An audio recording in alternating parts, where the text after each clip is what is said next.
Semenjak Jinu menghilang, suasana rumah keluarga Pak Pen berubah total. Duka yang menyelimuti mereka membuat mereka tak lagi tersenyum.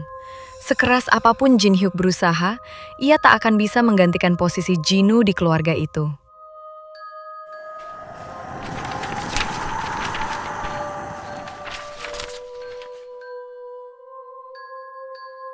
Tahun demi tahun berlalu, hingga Jin Hyuk tumbuh remaja. Demi terlepas dari rasa bersalah setelah membunuh Jinu, ia menghapus keberadaan Jinu dari ingatannya.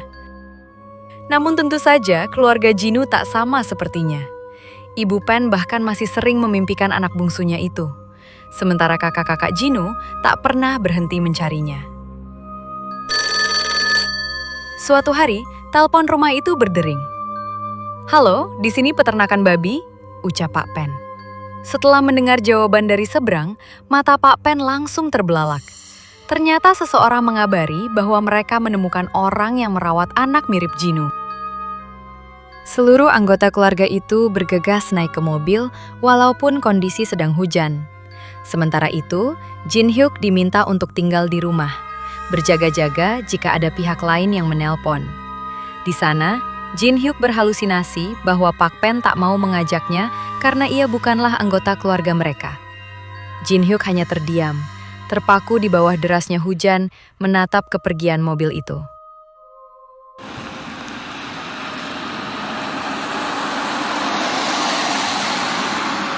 Mobil Pak Pen melaju kencang di jalanan pegunungan, seolah siap menembus rintangan apapun demi bertemu kembali dengan Jinu. Namun tiba-tiba, jalanan di depan mereka longsor. Mobil itu tak sempat menghindar dan jatuh terguling ke dalam jurang. Telepon rumah kembali berdering. Kali ini Jin Hyuk yang mengangkatnya. Wajah anak itu seketika pucat saat mendengar kabar kecelakaan yang menimpa keluarga asuhnya. Di lokasi kejadian, hampir semua penumpang tewas. Hanya menyisakan Pak Pen yang selamat. Ia menangis dan menjerit putus asa melihat istri dan anak-anaknya diangkat satu persatu dari puing-puing mobil dalam keadaan tak bernyawa. Setelah menjalani pengobatan untuk luka-lukanya, Pak Pen pun pulang ke rumah. Jin Hyuk yang telah menunggu langsung berlari menyambutnya. Namun langkahnya langsung terhenti ketika melihat wajah pria itu. Wajah itu nampak kosong, seolah tak ada lagi jiwa kehidupan di dalamnya. "Ayah," panggil Jin Hyuk lirih. Pak Pen melangkah melewati Jin Hyuk dengan lunglai tanpa menoleh, lalu masuk ke kamarnya dan mengunci pintu. Jin Hyuk berlari menyusul dan menggedor-gedor pintu sambil terus memanggil-manggil pria itu, memohon agar ia berbicara padanya. Sesaat kemudian, suara Pak Pen terdengar. "Ayahmu juga meninggal karena kecelakaan, kan? Dasar anak sial. Semenjak kau datang ke rumah ini, kemalangan tidak pernah berhenti datang. Aku tahu kau sedang berusaha, tapi semua tidak ada gunanya, Jin Hyuk. Apa kau masih juga tidak mengerti? Kau tidak akan pernah bisa menjadi Jinu." Kali ini, bukan halusinasi. Kata-kata itu benar-benar keluar dari mulut Pak Pen. Kata-kata yang membuat Jin Hyuk tercekik oleh rasa sakit. Ia langsung berlari keluar rumah, menangis dan berteriak, "Aku Jinu! Aku ini Jinu! Kalau aku bukan Jinu, lalu Jinu itu siapa?" Langkahnya terhenti di depan kandang babi. Babi-babi itu kembali berbicara padanya, berusaha mengingatkannya akan hal yang telah ia perbuat pada Jinu. Jin Hyuk menjerit ketakutan. Dan semenjak saat itu, ia tak pernah kembali lagi ke rumah peternakan babi.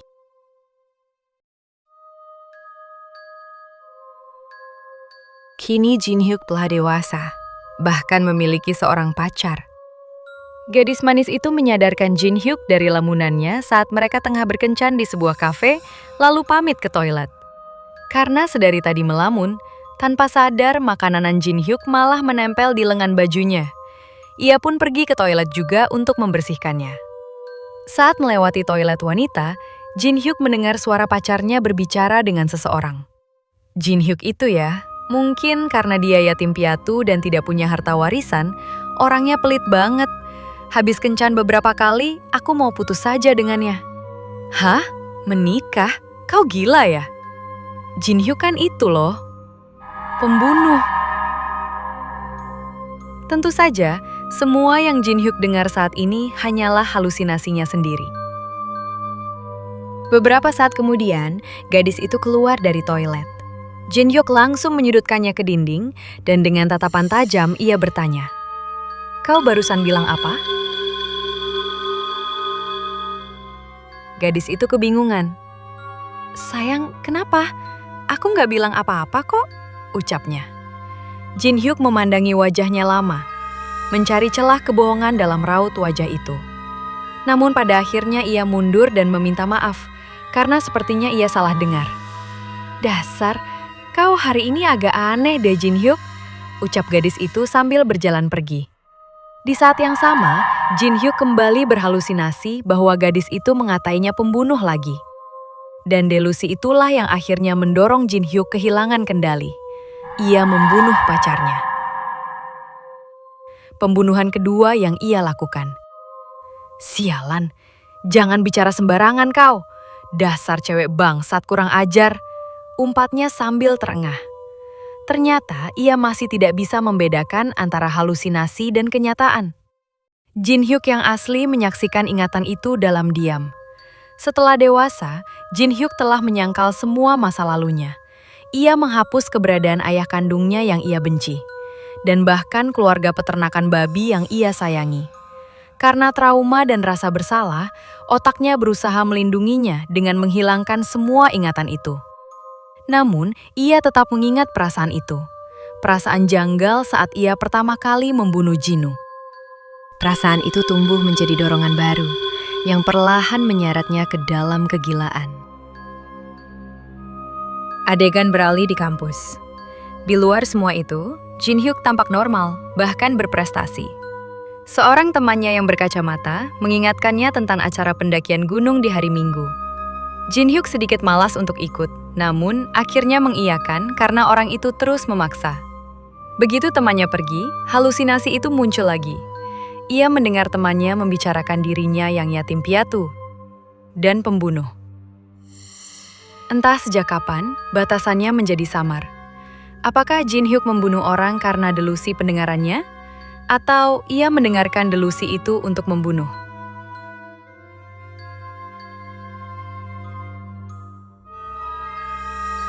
Selama ini, Jin Hyuk tak pernah dicurigai atas perbuatannya.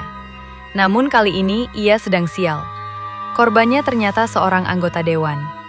Polisi tak mungkin tinggal diam untuk kasus yang melibatkan orang penting seperti itu. Jin Hyuk pun memutuskan untuk kabur sementara waktu. Di dalam bis yang ditumpanginya, ia melihat berita tentang hilangnya anggota dewan itu. Tampaknya polisi belum menemukan mayatnya, dan publik justru berspekulasi adanya campur tangan politik. Saat itu, sebuah ingatan samar muncul. Ingatan tentang ayahnya yang juga seorang anggota dewan tengah memukulinya. Namun Jin Hyuk yang telah menghapus semua ingatan masa kecilnya justru menjadi kebingungan. Apa itu? Tadi sepertinya aku teringat ingatan buruk. Apa ya? Batinnya.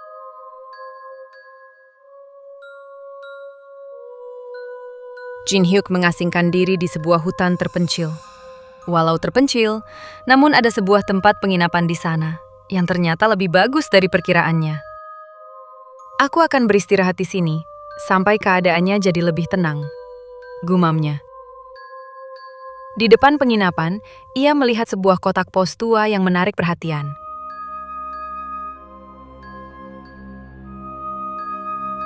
"Jadi, Anda ingin menginap berapa hari?" tanya pemilik penginapan. Jin Hyuk tersenyum, lalu menjawab, "Sampai dunia jadi lebih tenang." Pria itu sama sekali tak mempertanyakan jawaban Jin Hyuk. Dengan ramah, ia mempersilahkan tamunya itu untuk masuk. Ya, dia adalah Pak Villa. Sedikit mengingatkan bahwa semua yang tengah kita lihat saat ini adalah ingatan dari masa lalu Jin Hyuk. Jadi ini adalah kejadian nyata yang pernah terjadi. Sementara kejadian-kejadian aneh tentang Jin Hyuk yang terdampar di pulau, kita akan mengetahui kebenarannya nanti. Lalu nama Minu, Romi, dan Yumi sebenarnya adalah nama asli anak keluarga peternakan babi. Itu bukan nama anak-anak Pak Villa. Jadi mulai sekarang, kita tidak akan lagi memanggil mereka dengan nama itu lagi. Untuk Pak Villa dan Ibu Villa, panggilannya akan tetap sama. Pak Villa mengantar Jin Hyuk ke rumah penginapan. Di halaman, Jin Hyuk melihat seorang pria muda yang tengah memotong kayu bakar. Ketika Jin Hyuk bertanya, Pak Villa mengiyakan. Itu adalah putranya. Putranya lah yang membantu pekerjaan rumah di sana. Nyaman juga, walau terlihat agak membosankan, ujar Jin Hyuk ketika sampai di kamarnya. Kamar itu lumayan luas, dengan sebuah salib yang menggantung di dinding, menandakan bahwa pemiliknya cukup religius. Tiba-tiba seseorang mengetuk pintu. Seorang gadis muncul, memberitahu bahwa AC di kamar itu rusak, jadi mungkin akan sedikit panas dan kurang nyaman. Jin Hyuk bertanya siapa dia, dan gadis itu memperkenalkan diri sebagai putri keluarga penginapan. Katanya ia sering bantu-bantu di sana saat sedang libur sekolah. Tiba-tiba gadis itu mendekat dan memeluk lengan Jin Hyuk. Dengan gestur menggoda, ia berkata bahwa ini pertama kalinya ada pemuda yang datang ke tempat itu sendirian. Lalu ia berbisik, "Ganteng deh." Dan setelahnya langsung pergi, meninggalkan Jin Hyuk dalam tanda tanya. Malam harinya, mereka semua makan bersama. Dipimpin Pak Villa, keluarga itu berdoa dengan khusyuk sebelum menyantap hidangan di meja. Mereka taat sekali. Batin Jin Hyuk yang mau tak mau mengikuti.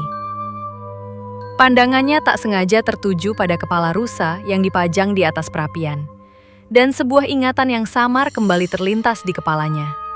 Ingatan tentang suasana ruang makan yang terasa familiar. Setelahnya, kepala Jin Hyuk terasa seperti tersentrum. Ia pun merintih kesakitan karenanya. "Paman, kenapa? Kepalanya sakit?" tanya anak bungsu keluarga itu dengan nada kurang ajar. Kakak perempuannya langsung menegur. Namun bukannya meminta maaf, anak itu malah mengatai kakaknya. Mereka berdua pun beradu mulut yang langsung ditegur oleh Ibu Villa. "Apa yang kalian lakukan? Malah bicara kasar di depan tamu," serunya. Wanita itu lalu menanyakan keadaan Jin Hyuk, yang untungnya pemuda itu sudah baikan. Pak Villa pun menawarkan obat. Katanya mereka memiliki sebuah obat yang sangat ampuh untuk sakit kepala. Jin Hyuk menerima obat itu, namun ia ragu untuk meminumnya karena bungkusnya tampak sangat mencurigakan. Waktu berlalu dengan cepat. Suatu pagi, Jin Hyuk menghampiri anak sulung keluarga itu yang sedang memangkas rumput. "Sudah seminggu sejak aku datang ke sini, tapi sepertinya aku belum pernah bicara denganmu. Kenapa kau pendiam sekali?" tanyanya. Pemuda itu menoleh, terdiam sejenak, lalu menjawab, "Aku tidak mau bicara denganmu."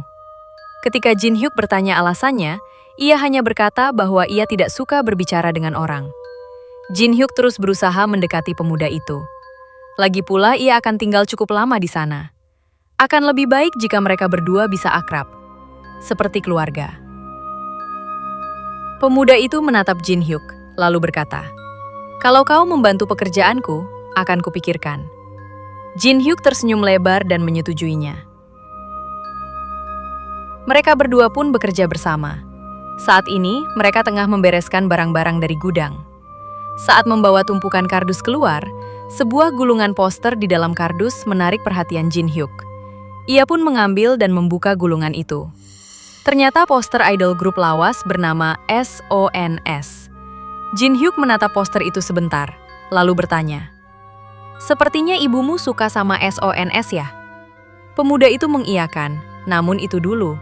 Wajar saja, sekarang grup itu sudah tak terkenal lagi. Sudah belasan tahun sejak mereka debut. Jin Hyuk pun kembali bertanya, "Siapa member favorit Ibu Villa?" Pemuda itu menjawab, "Ibu selalu bilang, bintang yang sebenarnya di SONS itu cuma Jin Tae-hee seorang." Jin Hyuk terdiam, menatap wajah Jin Tae-hee di poster itu, lalu bergumam, "Seleranya mirip seseorang." "Siapa?" tanya pemuda itu. Jin Hyuk kembali terdiam. Bayangan samar seseorang muncul di kepalanya. Namun ia tidak ingat. Entahlah. Siapa ya?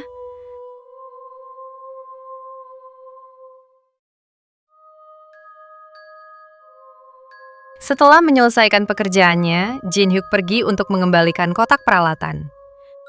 Habis membantu membereskan gudang, tanya seseorang yang ternyata adalah putri Pak Villa.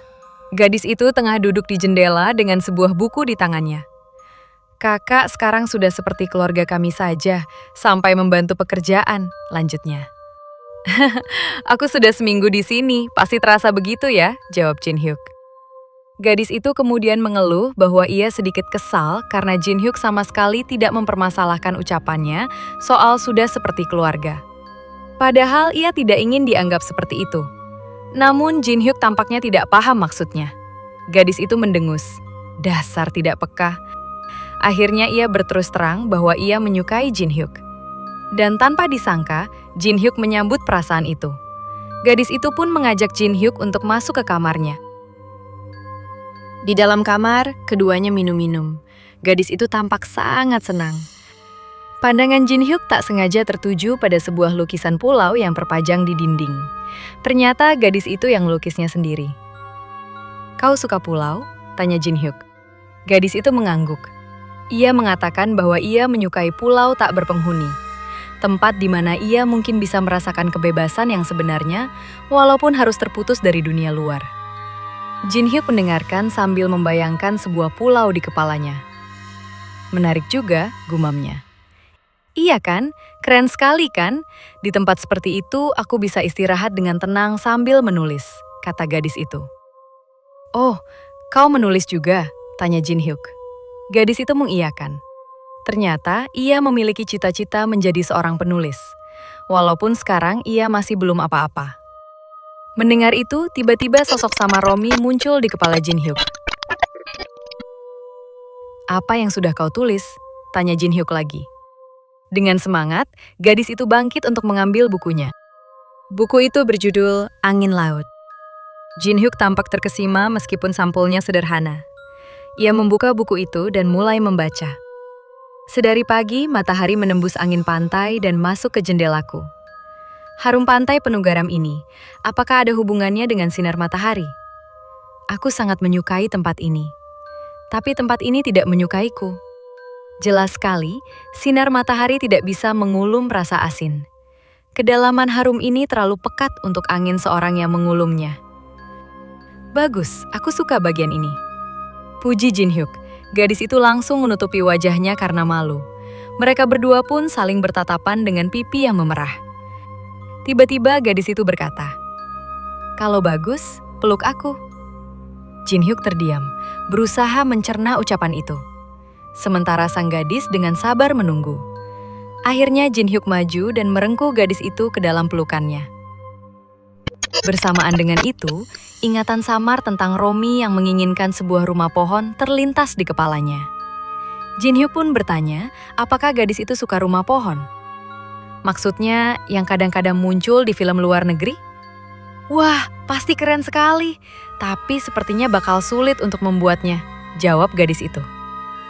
Aku akan membuatkannya, Kak Romi, ucap Jin Hyuk, yang entah kenapa memanggil gadis itu dengan sebutan Kak Romi. Gadis itu mengerutkan keningnya. Ia bertanya, siapa Romi? Di saat yang sama, tampak anak sulung Pak Villa di luar jendela. Pemuda itu tercekat menyaksikan pemandangan di dalam kamar adiknya. Ia dan Jin Hyuk pun saling bertatapan untuk waktu yang cukup lama. Tadi, kenapa kau menatapku seperti itu? Tanya Jin Hyuk kemudian saat ia menghampiri pemuda itu yang sedang memotong kayu bakar. Pemuda itu hanya terdiam, tak menggubris Jin Hyuk.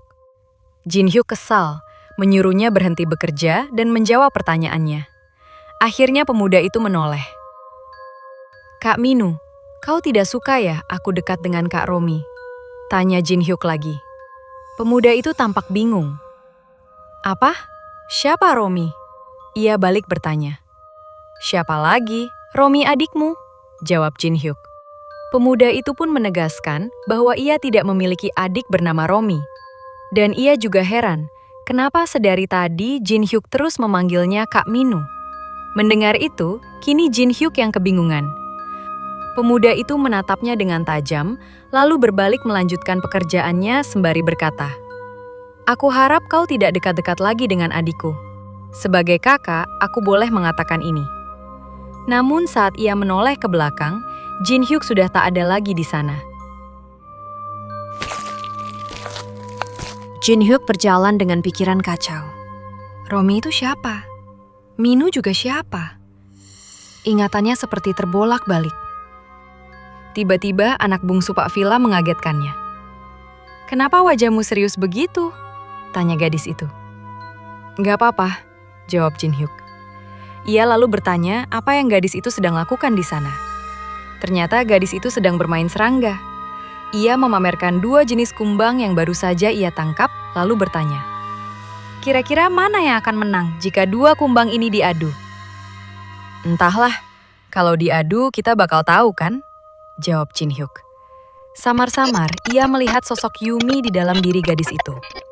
Pemuda itu pun menjerit ketakutan dan berlari menjauh, meninggalkan gadis itu dalam kebingungan.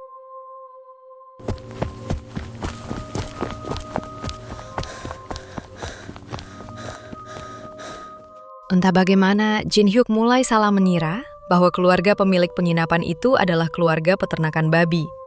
Yang padahal ia sendiri bahkan tidak ingat siapa mereka, karena telah menghapus keberadaan mereka dari ingatannya. Namun sepertinya mereka tidak benar-benar menghilang dari ingatan Jin Hyuk. Keluarga pemilik penginapan yang mirip dengan keluarga peternakan babi membangkitkan kembali ingatan Jin Hyuk yang telah ia kubur dalam-dalam. Dan seolah belum terlepas dari masa lalu, ingatan itu terus bercampur dan bertukar dengan masa sekarang. Kemanapun Jin Hyuk kabur, mereka terus menunggunya seperti takdir. Ia memang telah kabur dari masa lalu, tapi tempat yang ia datangi setelah kabur itu adalah masa lalunya dalam bentuk lain. Keluarga peternakan babi, keluarga pemilik penginapan. Jin Hyuk tak lagi bisa membedakannya. Ia bahkan berhalusinasi melihat Jinu di antara keluarga pemilik penginapan. Anak itu menunjuk Jin Hyuk sebagai orang yang telah membunuhnya. Keluarga itu pun menatap Jin Hyuk dan Pak Villa dalam halusinasi itu berkata, "Ternyata memang kau yang membunuh Jinu kami ya." Sejak saat itu, Jin Hyuk menjadi paranoid. Ia mengira para anggota keluarga pemilik penginapan ingin membunuhnya untuk balas dendam atas kematian Jinu. Padahal mereka bahkan tidak tahu apa-apa, dan semuanya hanya ada dalam kepala Jin Hyuk. Pikiran Jin Hyuk menjadi tidak karuan. Ia terus merasa ketakutan tanpa alasan. Paranoia itu perlahan menggerogoti kewarasannya. Ia berteriak dalam rasa frustrasi. "Aku kan sudah minta maaf. Aku sudah bilang aku tidak bermaksud membunuh Jinu." "Kenapa kalian semua ingin membunuhku? Kenapa kalian semua tidak mendengarkan aku? Kenapa? Karena tidak tahan dengan semuanya, Jin Hyuk kehilangan kendali. Ia membunuh semua anggota keluarga itu. Ibu Villa dipukul dengan laptop. Anak bungsu ditusuk dengan dart. Anak sulung dicekik dengan rantai. Lalu Pak Villa, Jin Hyuk menghantamkan pipa besi ke kepalanya berkali-kali. Sementara putrinya tanpa sengaja menyaksikan hal mengerikan itu. Wajah gadis itu pucat, tak percaya dengan pemandangan mengerikan di depan matanya. Ia langsung berlari sekuat tenaga, sementara Jin Hyuk mengejarnya dari belakang.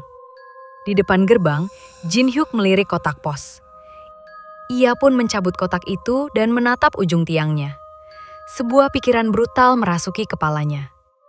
Jin Hyuk menempelkan ujung tiang itu ke tanah, lalu dengan cepat mulai berlari sehingga ujung tiang itu tergerus.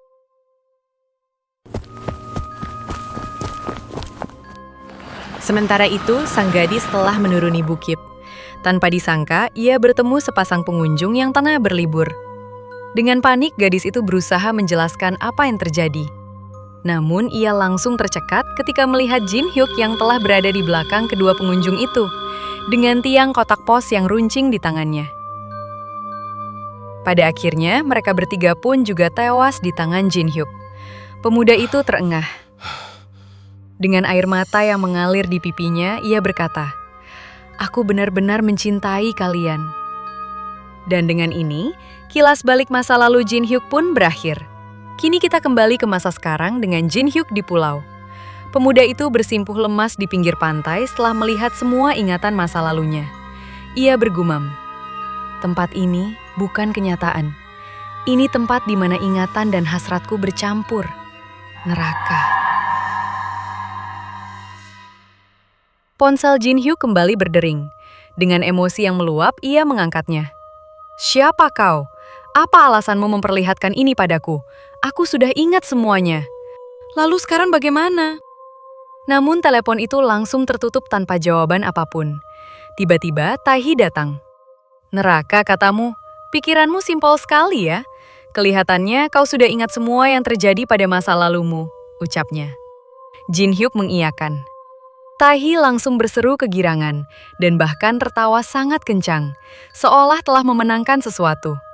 Akhirnya berhasil, luar biasa. Padahal sampai sekarang tidak pernah ada satupun yang berhasil. Berhasil, berhasil. Jin Hyuk menatapnya heran. Kau itu sebenarnya siapa? Tanyanya. Namun Taehi tak menjawab. Ia terus tertawa dengan raut wajah yang sangat senang. Hal ini membuat Jin Hyuk emosi dan langsung menarik kerah bajunya. Padahal dalam ingatanku kau hanyalah orang lewat. Hanya artis yang disukai orang-orang yang kukenal, ucapnya geram. Taehi pun berhenti tertawa dan langsung memukul wajah Jin Hyuk sampai jatuh tersungkur. Ia lalu menodongkan shotgunnya ke kepala Jin Hyuk dan berkata, "Nah, karena sekarang kau sudah ingat, aku akan bertanya dengan serius. Aku benar-benar telah berkelana di tempat ini dalam waktu yang lama demi mendengar jawabanmu." Tiba-tiba cara bicaranya berubah. Ia lalu melanjutkan, "Pertanyaan yang akan kuberikan hanya satu. Kalau kau tidak menjawab pertanyaanku dengan ya atau tidak, aku benar-benar akan membunuhmu. Mengerti?" Jin Hyuk terpojok, tak bisa melawan. Sebuah pertanyaan yang tidak pernah Jin Hyuk duga pun keluar dari mulut Taehi. Jinu Kim yang menghilang di peternakan babi. Dia bukan menghilang, tapi kau yang membunuhnya ya? Nah, cepat, jawablah. Iya atau tidak?